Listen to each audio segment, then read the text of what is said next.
આજરોજ સવારના અંદાજિત 11 વાગે અંજાર ધારાસભ્ય ત્રિકમભાઈ છાંગાએ અંજાર મામલતદાર કચેરીની જાત મુલાકાત લઈ અરજદારોને મળ્યા હતા. ત્રિકમભાઈ છાંગાએ કચેરીએ સરકારી કામકાજ માટે ઉપસ્થિત વિસ્તારના અરજદારો સાથે મુલાકાત કરી પ્રશ્નો સાંભળ્યા હતા. આ સાથે જ તેમણે અરજદારોને સરકારની વિવિધ લોક કલ્યાણકારી યોજનાઓ અંગે માહિતી પ્રદાન કરી હતી.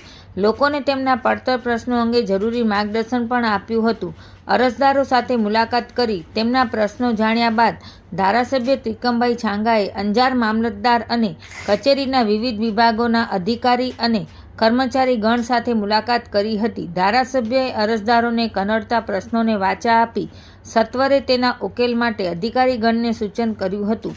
સરકારી કચેરીએ આવતા અરજદારોને પડતી હાલાકીઓ માટે અને તેમના માટે યોગ્ય વ્યવસ્થા ગોઠવાય તે માટે જરૂરી સૂચનો પણ કર્યા હતા.